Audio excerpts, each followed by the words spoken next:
Les data sont les données personnelles qui circulent sur un réseau de télécommunications ou un réseau informatique. Il peut s'agir du nom, de l'âge ou encore du sexe de la personne. Le big data concerne l'infobésité, des données très lourdes et difficiles à traiter avec des outils classiques de gestion de bases de données ou de gestion de l'information. Mais alors, peut-on parler d'enjeux moraux ou commerciaux en ce qui concerne le big data ?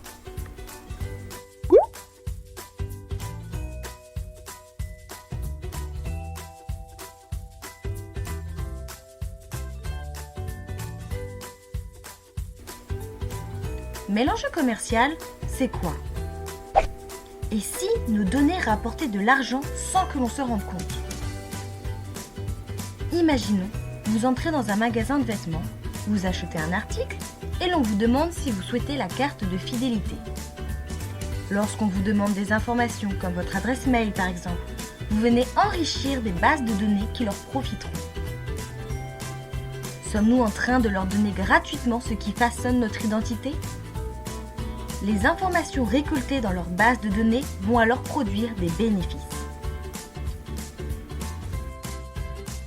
Les données récoltées, que ce soit par un vendeur ou par les différents serveurs informatiques tels que Google, vont alors influencer les publicités qui apparaîtront sur nos écrans.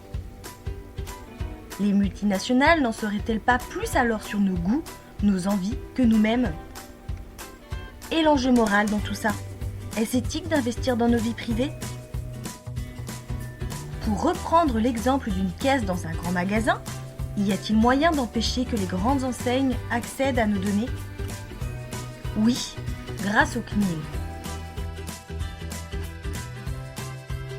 Le CNIL signifie Commission nationale de l'informatique et des libertés.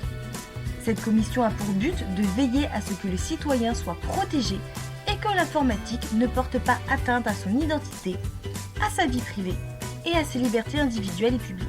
Pour info, dans le cadre du libre-échange, des négociations autour de cette question de la protection des informations ont eu lieu entre les États-Unis et l'Union européenne.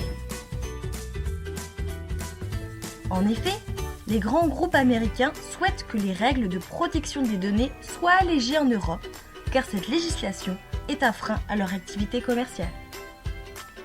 Mais le fait que les données transmises aux grands groupes comme Google ou Facebook soient récupérées par les services de renseignement tels que la NSA rend les consommateurs méfiants quant à l'exploitation de leurs données.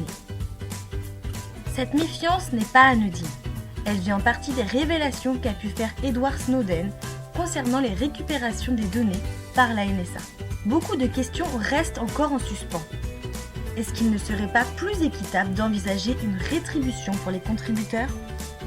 Jusqu'à quand les multinationales pourront s'enrichir grâce aux données des consommateurs ? Une législation ne devrait-elle pas être instaurée afin de limiter l'utilisation intensive des données ? Cette exploitation des données ne ressemblerait-elle pas à une atteinte à la vie privée ? Cette atteinte à la vie privée est-elle autorisée ? Et enfin, le commercial prime-t-il sur l'aspect moral ?